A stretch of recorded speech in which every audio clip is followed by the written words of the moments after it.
nous, on est techniciens, là, pratiquement tous techniciens de labo. On n'a pas du tout, à aucun moment, on est venu nous voir pour savoir un petit peu comment on estimait qu'on pouvait tourner correctement. Dire c'est qui a fait le travail, ça se trouve c'est qu'est-ce qu'elle connaît le travail, avec on sait le pas trop. projet Hall aussi, avec Thierry Coerch. Ouais, mais d'accord, mais les chiffres, ils les prennent et ils les font parler comme ils veulent après les chiffres. Ils les sortent de tout contexte. Donc après, tu fais dire ce que tu veux aux chiffres. Exactement. Moi, je te sors des chiffres et puis je te dis, bah tiens, en fait, il faut 30 personnes en plus parce que je vais les interpréter comme je veux. Et après, s'ils font n'importe quoi et qu'ils les sortent de tout contexte, alors ils arrivent à des conclusions. Alors c'est bien, pour faire tourner le labo, on a besoin de 20 techniciens ou 30 en moins, je sais pas, sur le QC aérosol, enfin peut-être pas autant, mais bon, bref. Et puis en fait, c'est parce qu'ils ont fait ça à vue de nez, à la louche, et qu'ils n'en savent rien du tout, et que derrière, après, c'est impossible de tourner, ou on n'avancera plus à rien. Nicolas, et du coup, au lieu d'être plus productif, on le sera moins. On va pas baisser nos coûts, on récupérera pas de volume, et à terme, c'est la fermeture du site. Alors c'est quoi le but de la direction? Ou c'est le but, c'est de fermer, ou alors ils sont incompétents et où ils le font pas bien, et on arrive au même. Je ne me prononcerai pas pour savoir si le but c'est de fermer ou pas.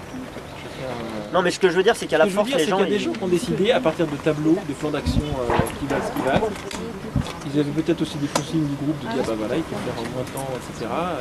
Donc ils ont essayé de faire au mieux avec leurs consignes. Et nous, on était là pour faire ce genre de discours en disant bah voilà, ce que vous proposez, des discussions comme ça, il y en a eu avec eux. Tu te dis une fois, ils te répondent une fois. Tu le redis une autre fois, ils te répondent la même chose, et après voilà. Qu'est-ce qu'ils vous ont dit quand tu arrives avec tes billes et que tu leur prouves que tu ne peux pas sortir dans la rue à chaque fois que tu as une fin de non-recevoir. Peut-être pas, mais là c'est quand même un point clé du plan social. C'est le plan pérennité du site. Ouais, c'est sauvegarde de l'emploi. Avenir du site pour les 950 qui restent, parce que aujourd'hui, quand les gens sont c'est plus 950, c'est plus maintenant. Ouais, enfin d'accord. Environ 1000 personnes, tant mieux, ça je suis bien d'accord. Mais 1050.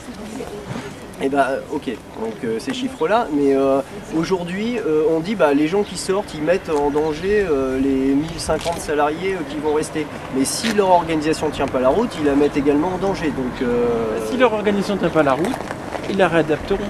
Oui, mais regarde, je suis d'accord socialement. Et socialement, je sais bien, on est d'accord socialement, c'est dégueulasse, tout ce que tu veux, mais c'est comme ça qu'il fonctionne. Et réadapter, ça veut dire oui, mais quoi? tu ça pourras veut dire pas, tu n'auras pas tout le volet. Tu peux pas. Là aujourd'hui, ils ont l'opportunité de repartir d'une page blanche. On est dans le plan social et ils peuvent à la rigueur proposer une organisation telle qu'ils la voient et telle qu'elle serait le mieux optimisée pour l'avenir du site. Si jamais ils ne le font pas bien là maintenant, si c'est pour retourner encore dans des conflits sociaux ou des choses comme ça dans 6 mois, on va encore se... Et puis ça va aller pas au crédit du site, au niveau du groupe. Je suis d'accord avec toi Damien, mais eux ils ont leur façon de voir les choses, ils ont leurs experts, ils ont leur stratégie. Pour eux c'est la meilleure, ils ne peuvent pas dire autre chose. Et nous on est là pour arrondir les angles, leur proposer d'autres choses, mais les décideurs c'est eux. T'as beau leur dire vous allez dans le mur. S'ils veulent aller dans le mur, ils vont dans le mur. Mais je comprends bien, mais... j'ai entendu des gens qui disent qu'il fallait pas nous embaucher il y a 3 ans. J'ai entendu ça, bah oui, mais c'est de la faute des dirigeants, ils nous ont embauchés il y a 3 ans. On ne peut pas reprocher à une entreprise qui a un taux de précarité important d'embaucher des gens. C'est des gens... Ouais, mais enfin, je veux dire. C'est des gens qui sont logiques avec eux-mêmes. T'as l'impression que ça n'a pas été fait. Mais socialement, c'est dégueulasse. Ça n'a pas été fait très bien parce que ça veut dire que si ils ont embauché alors qu'il n'y avait pas besoin de ces gens puisqu'on les vire maintenant, il y en a plein qui auraient préféré ne pas avoir le CDI et ne pas prendre des engagements financiers qu'ils ont pris, comme par exemple acheter une maison. Non mais c'est vrai ça. On est d'accord. Et s'il y a 3 ans, ils avaient déjà eu, parce qu'on nous dit par exemple une semaine de grève, ça met la pérennité du site en danger. C'est une semaine de grève ou c'est 10 ans de manque de vision, et encore je pèse mes mots, je suis gentil, un manque de vision de nos dirigeants qui n'ont pas été capables, parce qu'ils sont partis pendant longtemps, on a été le site leader, ça a été vrai, on est parti du site numéro 1 et on arrive maintenant qu'on est rendu où on en est quoi. Et on en est très loin, c'est quand même pas là, c'est pas à cause d'une semaine de grève, ça c'est à cause d'années de manque de bonne orientation du site. Il y a 2 niveaux qui peuvent arriver aux extrémités de fermer un site, soit parce que tu as des dirigeants qui font pas le boulot, et ça il va comme ça, soit un mouvement de grève aussi. Enfin après c'est la goutte d'eau qui fait déborder le vase.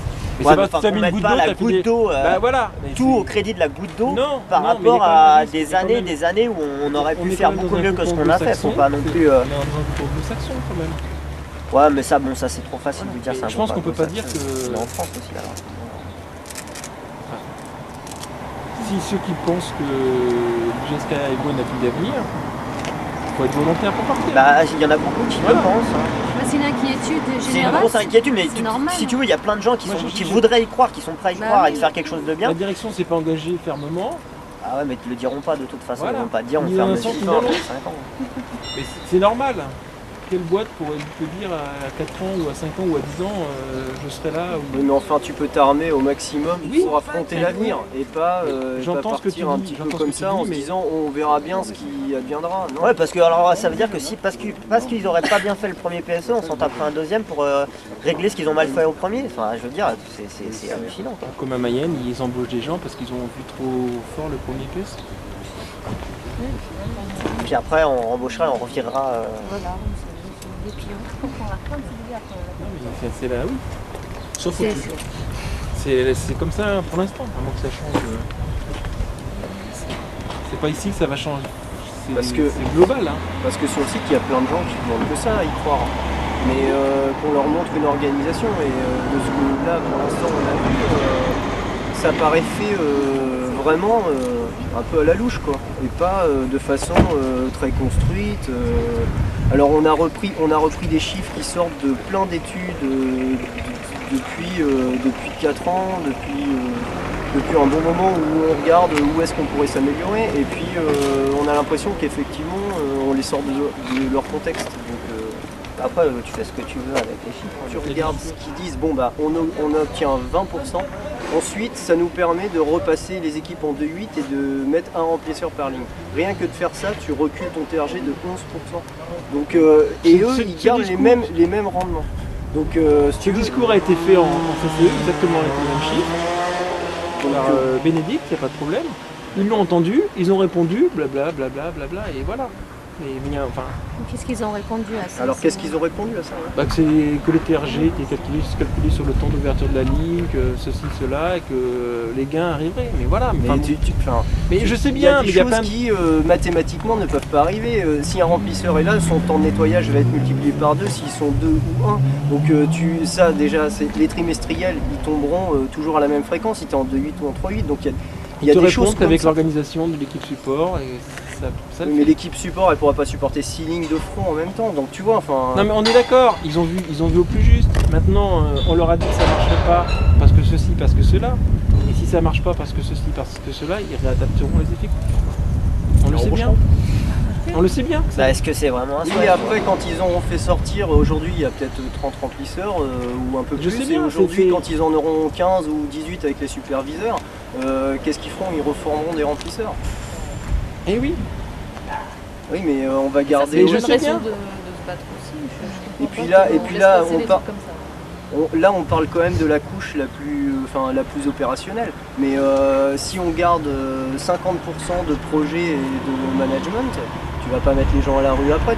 Donc c'est soit tu fais un deuxième plan social, tu vois, si ça fonctionne pas. Parce que là aujourd'hui, entre l'opérationnel, le projet et le management, c'est combien? C'est 50-50? C'est 60-40? J'ai plus les. Bah, ça dépend presque. Là.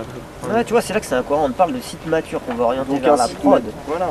et on va plus avoir de nouveaux produits, on le sait, on va plus développer grand chose, ou pas énormément. Et à côté de ça, quand on réduit les effectifs, on taille proportionnellement plus dans la part Dans la prod. De opérationnelle. 1 à 5, ouais. Alors la logique, après, quelle lecture tu veux que les gens... Comment tu peux être optimiste pour l'avenir quand tu vois ça? Nous, on a eu cette lecture-là aussi. C'est pour Ouais, ça ouais. qu'on a demandé de la main-d'œuvre directe. Voilà, maintenant on sait très bien. Au-dessus de nous, même voir plus en proportion, on va où? Comme ça qu'on reste. Moi, Un j'ai site pas de mature, boule- hein, c'est même pas un... J'ai pas de la boule de cristal, hein. On verra. Alors si ça se trouve, au mieux Ah, on c'est prend pour un... ça qu'il y a une Ouais, je sais inquiétude. bien, mais À force de dire on c'est verra, pas on possible. verra. Non, mais on verra. Mais je t'entends bien. De toute façon, qu'est-ce que. C'est pour ça que. Il y a 2 ans.